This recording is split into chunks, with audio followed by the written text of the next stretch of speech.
দুই মুখী। এই জন্য এই স্বভাব যার মধ্যে আছে, যে উপর দিয়ে ফিটফাট ভিতরে সদরঘাট, আমরা বাংলা ভাষায় বলি, আমরা মুখে একটা বলি, আমাদের কাজে আরেকটা, অন্তরে আরেকটা লালন করি। মুখে আমি বলি যে আমি মসজিদকে ভালোবাসি, মাদ্রাসাকে ভালোবাসি, আলেমদের শ্রদ্ধা করি, মুরব্বীদের সম্মান করি, ভালো কাজে সবসময় অগ্রসর হই, অথচ তার ভিতর মুনাফিকি আর মুনাফিকি।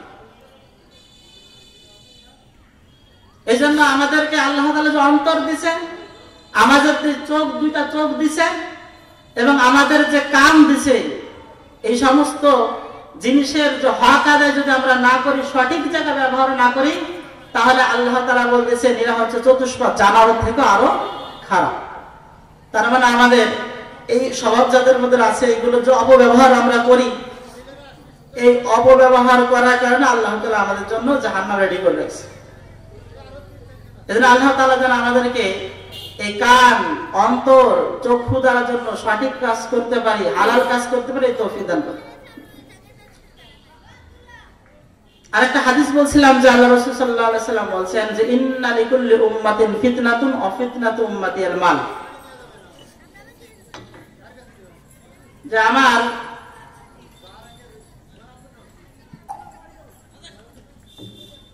পৃথিবীতে আল্লাহ রাসূল সাল্লাল্লাহু আলাইহি ওয়াসাল্লামের উম্মত আমরা আসার আগে অগণিত উম্মত আসছে, অগণিত নবী আসছে। তা প্রত্যেকটা নবীর মধ্যে একটা লোভ লালসা কাজ করত। কেউ ইহুদি হয়তো, আবার তাকে ধর্ম পালন করতো, আবার খ্রিস্টান হয়তো, এই অবস্থা ছিল। আল্লাহ রাসূল সাল্লাল্লাহু আলাইহি ওয়াসাল্লাম বলতেছেন এই জিনিসটার আমি ভয় পাই না যে আমার উম্মত গুলো কাফের হয়ে যাবে, মুশরিক হয়ে যাবে, এটার ভয় পাই না। আমি ভয় পাই প্রত্যেকটা নবীর উম্মতের একটা ফিতনা ছিল, কারোর সম্পদে এই আপনার নারীর প্রতি লোভ ছিল, কারোর আপনার ক্ষমতার প্রতি লোভ ছিল, এইভাবে বিভিন্ন পদের লোভ ছিল, বিভিন্ন তরিকার লোভ ছিল। কেউ বড় বড় লিডার হইতে চাইতো, কেউ আল্লাহ দাবি করতো। কিন্তু এইসবের আমি ভয় পাই না আমার উম্মতের, আমি মাত্র ভয় পাই সম্পদের। আমার উম্মত সম্পদের কারণে সে বেনামাজি হয়ে যাবে। আমার উম্মত সম্পদের কারণে, সম্পদের লোভ লালসায় সে নিজের ভাইকে খুন করবে। সম্পদের লোভ লালসায় নিজের বাপ মাকে সে বৃদ্ধাশ্রমে রেখে আসবে। সম্পদের লোভ লালসায় সে মসজিদের ইমামকেও খুন করতে দ্বিধাবোধ করবে না। হাজার হাজার ঘটনা ক্ষমতার লোভে। এই জন্য আমাদের এই উম্মতের ফিতনা হচ্ছে সম্পদ। তবে সম্পদকে যদি আমি সঠিক মতন ব্যবহার করতে পারি, তাহলে আল্লাহ তাআলা আমার জন্য অনেক বড় জান্নাত রেখে দিয়েছেন। আমাদের 3 নম্বর খলিফা হযরত উসমান রাদিয়াল্লাহু তাআলা আনহু, তিনি সম্পদের মালিক ছিলেন না?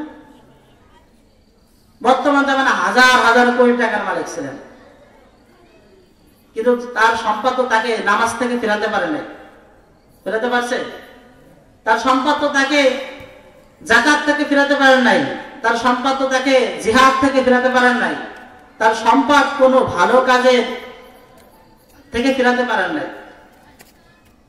সে ঠিক মতো নামাজ পড়ছে, আল্লাহর হুকুম পালন করছে, এবং সম্পদ সে সঠিকভাবে উপার্জন করছে এবং সঠিক জায়গায় খরচ করছে। এজন্য আল্লাহ তাআলা যেন আমাদেরকে এই সম্পদ যাই ইনকাম করি, এটার জন্য আল্লাহ আমাদের হালাল ভাবে ইনকাম করার তৌফিক দান করুন, এবং এটা হালাল ভাবে হালাল জায়গায় খরচ করার তৌফিক দান করুন। আর আমি বেশ কিছুদিন আগে একটা হাদিস পড়তেছিলাম, তা হাদিসটা অনেক বড় হাদিস, তো এর সারাংশ আমি বলতেছি। বর্তমান শেষ জামানার সাথে পুরো খাপ। জাহাজে করে, দোতলা জাহাজ বিশিষ্ট এই জাহাজে করে সাগর পাড়ি দিচ্ছে কিছু লোক। পদের কারণে এক শ্রেণীর লোক দোতলায় জায়গা পাইছে, আর এক শ্রেণীর লোক হচ্ছিল নিচতলায়। কিন্তু মিষ্টি পানির ব্যবস্থা হচ্ছিল দোতলায়।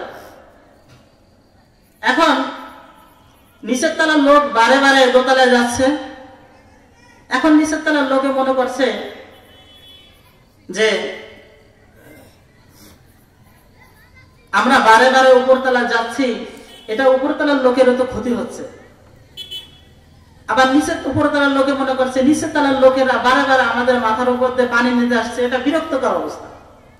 এই চিন্তা করে নিচের তলার লোকেরা ওই চিন্তা করলো যে আমাদের কাছেই তো পানি আছে, শুধু জাহাজটা ছিদ্র করে দিলে পানি উঠে যাবে।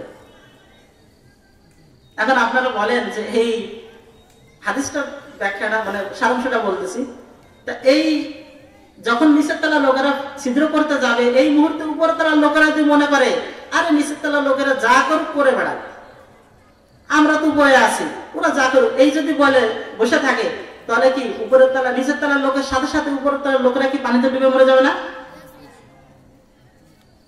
মরে যাবে। তাহলে পরে নিচের তলার লোকদের কিভাবে ঠেকাতে হবে? মুখের মাধ্যমে বললে তো হচ্ছে না, সরাসরি হাত ধরে তাদেরকে টাইনে ধরে রাখতে হবে। আর তা না হলে ছিদ্র করলেই কিন্তু শেষ।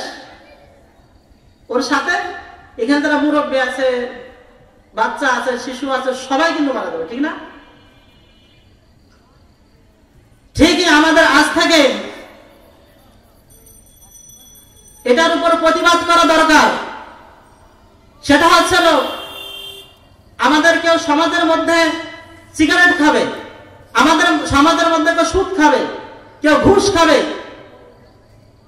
কেউ সন্ত্রাসী করবে, আর যখন তাকে আমি ঠেকাতে যাব তখন সে বলবে যে আমার বাপের টাকা আমি গাঁজা খাই, আমার বাপের টাকা আমি সিগারেট খাই, তোমার সমস্যা কোথায়?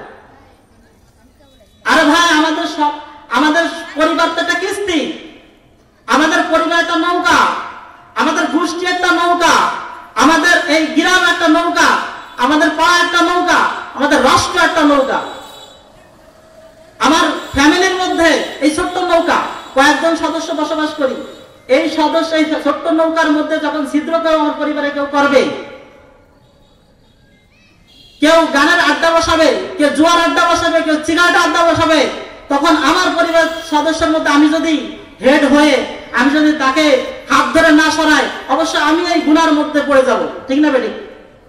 আমার পরিবারে আমার পাড়ার মধ্যে যদি একটা ফেতনা বাঁধে, একটা বাচ্চা ফেতনা করতেছে, সে গাঁজা খাচ্ছে, মদ খাচ্ছে, জিনা করতেছে, ব্যভিচার করতেছে, প্রকাশ্য ভাবে তাকে হাত ধরে আমি না ঠেকাই, তাহলে ওই ফেতনার মধ্যে আমি পড়ে যাবো। আমি তো কিস্তির মধ্যে রয়েছি, একটা কবিরা গুনাহ করা, একটা গুনাহ করা, ওই কিস্তিকে একটা ফুটো করা।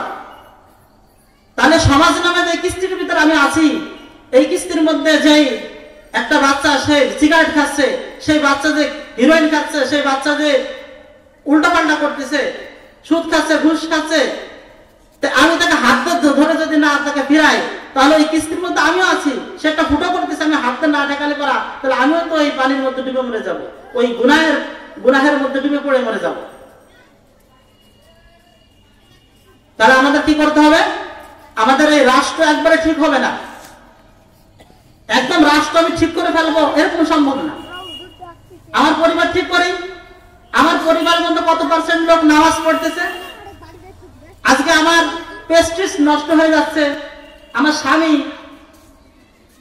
আমার স্ত্রী একটা মজলিসে গিয়ে, একটা অনুষ্ঠানে গিয়ে সুন্দরভাবে সে কথা বলতে পারে না, আমার স্বামী সেখানে গিয়ে তার হাতখানা বড় করতে পারে না, সুন্দরভাবে কথা বলতে পারে না, বেশি টাকা খরচ করতে পারে না, দামি গহনা কিনে দিতে পারে না, এটা আমার প্রেস্টিজে বাদে।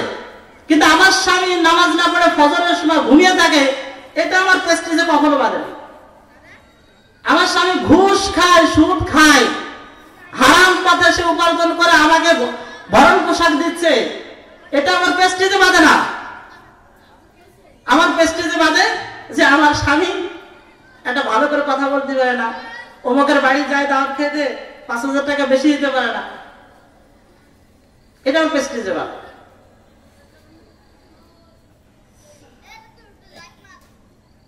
যাক, আমার কথা পুরো মাঝখানে শেষ করে দিচ্ছি। আসলে আমি ছোট মানুষ তো, তারপরে কথা কিছু বলতে চাচ্ছিলাম, কিন্তু সময় কম, কথা বলার কেবল উঠছিল। যাক, আমার কিছু সময় দেওয়ার জন্য আমি কর্তৃপক্ষের কাছে কৃতজ্ঞ এবং তাদেরকে ধন্যবাদ জানাই যে আমাকে দিনের কিছু কথা বলার জন্য সুযোগ দেওয়ার জন্য।